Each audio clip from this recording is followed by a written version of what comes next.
নমস্কার বন্ধুরা, ছোটোখাটো রান্নাঘরে আপনাদের স্বাগত। আজকে আমি বানাবো শাপলা দিয়ে দুর্দান্ত একটা ভাজার রেসিপি। শাপলা দিয়ে তো আপনারা অনেক কিছু খেয়েছেন, ডাল খান, শাপলা দিয়ে শুক্তো খাওয়া যায়, শাপলা দিয়ে মাছের মাথা দিয়ে তরকারি খাওয়া যায়, কিন্তু আজকে আমি দারুণ একটা রেসিপি বানাবো, সেটা হচ্ছে শাপলা ভাজা। কীভাবে শাপলা ভাজাটা আমি রান্না করি সেটাই আপনাদের সামনে দেখাবো। খুবই সুন্দর একটা খাবার। প্রথমে শাপলাটা আমি বেছে ধুয়ে পরিষ্কার করে কেটে নেব।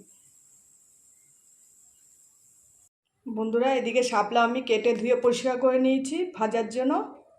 এবার আমি শাপলা ভাজা রান্না করব। প্রথমে এদিকে একটা কড়াই বসিয়ে দিয়েছি, দিয়ে দেবো পরিমাণ মতো তেল।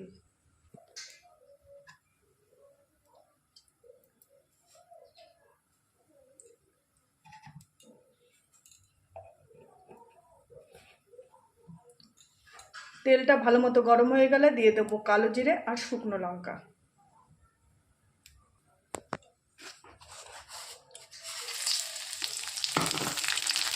কালো জিরে আর শুকনো লঙ্কা আমি দিয়ে দিয়েছি। তারপর দিয়ে দেবো পেঁয়াজ কুচি আর রসুন কুচি। এদিকে আমি রসুন কুচি আর পেঁয়াজ কুচি আর কাঁচা লঙ্কা কুচিয়ে রেখেছি, সব দিয়ে দেবো।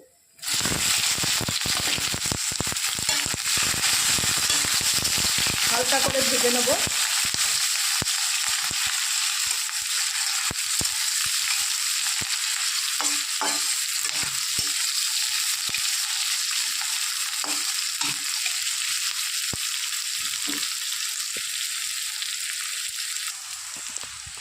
হালকা করে একটু ভেজে নিয়েছি রসুন আর পেঁয়াজ। এবার দিয়ে দেবো কেটে রাখা শাপলা।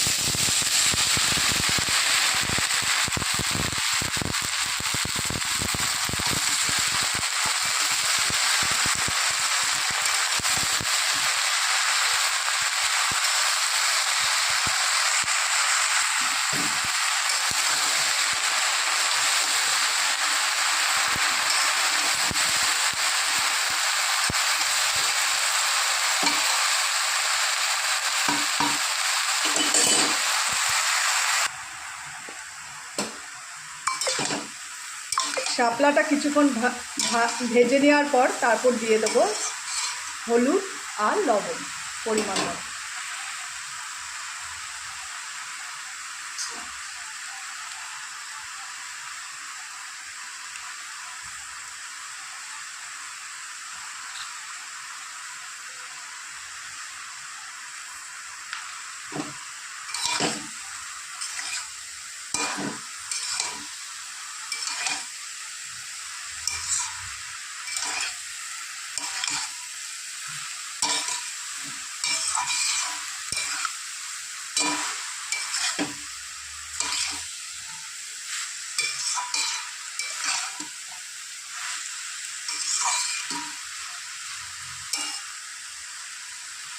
এইভাবে শাপলাটা আমি বারবার নেড়ে নেড়ে ভেজে নেব। আর শাপলা ভাজার সময় আমি শাপলাটা ঢাকবো না, নালে জল উঠবে, শাপলাটা পুরো কাদা কাদা হয়ে যাবে। এই জন্য শাপলা আমি এইভাবে নেড়ে নেড়ে ভাজবো, ঢেকে ভাজবো না।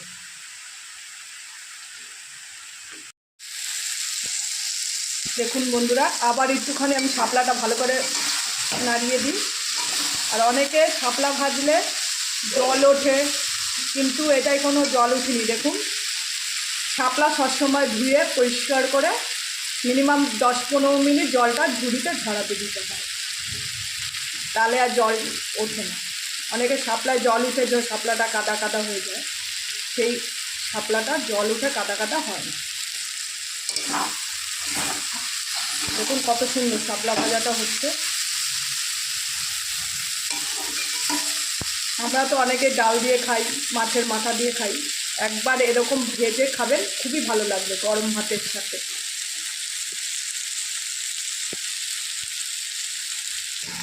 বন্ধুরা, শাপলা ভাজা প্রায় আমার হয়ে এসছে, আর কিছুক্ষণ নাড়িয়ে চাড়িয়ে নামিয়ে নেব।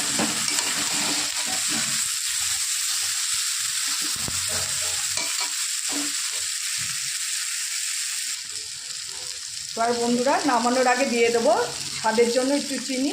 আর শাপলা ভাজা একটু মিষ্টি মিষ্টি না হলে খেতেও ভালো লাগে না।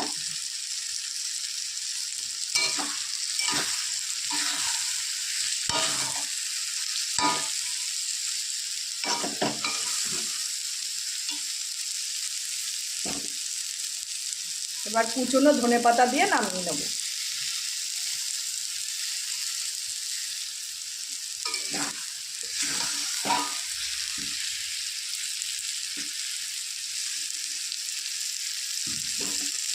শাপলা ভাজা আমার হয়ে গেছে, এবার নামিয়ে আপনাদের দেখাচ্ছি। বন্ধুরা, এরকম শাপলা ভাজা আপনারা একবার করে খাবেন, খুবই ভালো লাগবে। আর গরম ভাতের সাথে একদম এরকম ভাজা হলে এক থালা ভাত খেয়ে নেওয়া যায়।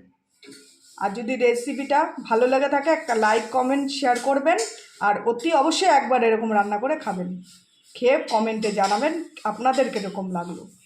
নমস্কার, সবাই পাশে থাকবেন আর সুস্থ থাকবেন।